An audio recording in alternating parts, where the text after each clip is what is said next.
So there's like this misconception that I see in discourse so often when it comes to Jeffrey and the files. And it's the notion that when Jeffrey passed away, the blackmail leg of his operation also shut down with the leg of his operation that involved preying on girls and women. That's just not true. Yes, when Jeffrey passed away, the part of his operation that involved luring girls and women in and feeding them to his friends dismantled along with his last breath, causing his friends to have to find other means of predation. But the blackmail leg of his operation has remained in full force and is actively still operating because it did not need Jeffrey's life to live on. And I also think that there's a misconception of what kind of scale of blackmail that Jeffrey was running.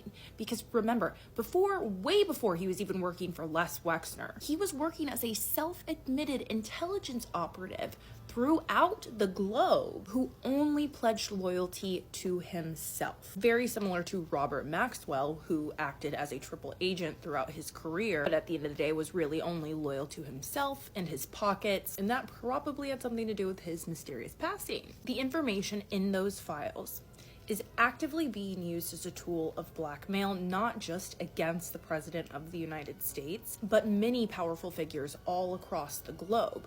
When these files are released to the public, someone is going to stop making a lot of money because those files will no longer be able to be utilized as a tool of blackmail. Then Jeffrey's operation will actually fully crumble because right now, technically it's still operating. Because I can guarantee you, the United States and the FBI are not the only entities that hold copies of those files. They are not the only people that hold copies of the information that Jeffrey was utilizing to blackmail figures. And the White House has been compromised ever since Donald Trump first stepped into the Oval Office. I mean, we have to remember the people who are and have been and continue to be in his inner circle. There are so many who are not loyal to the United States. We have figures who are loyal to Russia. We have figures who are loyal to the blue and white state. We have figures who are loyal to Saudi Arabia. The White House is always compromised every time he is in office.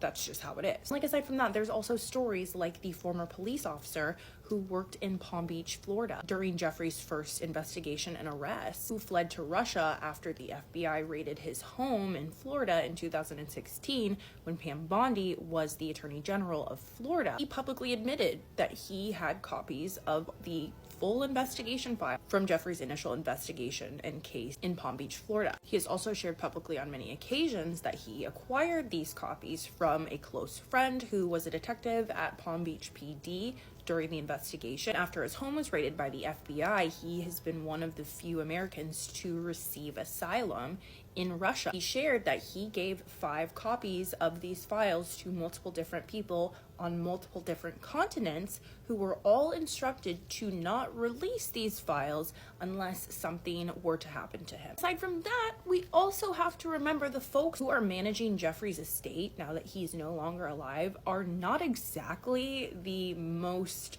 not sleazy people. Like, they're truly all weasels. Both of his attorneys, Jeffrey's brother Mark, and I don't think she's listed on his estate anymore, but for a while, one of the beneficiaries was his last ex-girlfriend, Karina Shuliak. His last phone call that he ever had was with Karina Shuliak.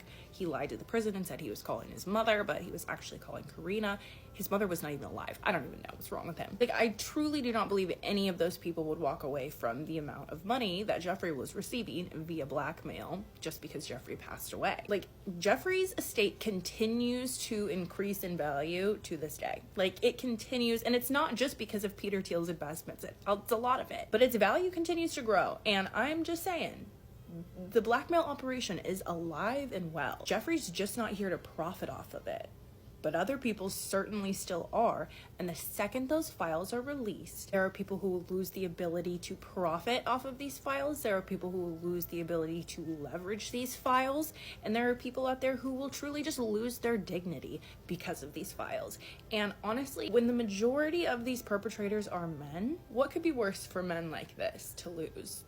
Other than their money and their dignity. Like, those are very valuable things to insecure men who are in his files, who are on his client list. The heartbeat of this operation did not stop when Jeffrey's heart stopped beating. But making these files public actually will stop this operation, and real accountability can be had.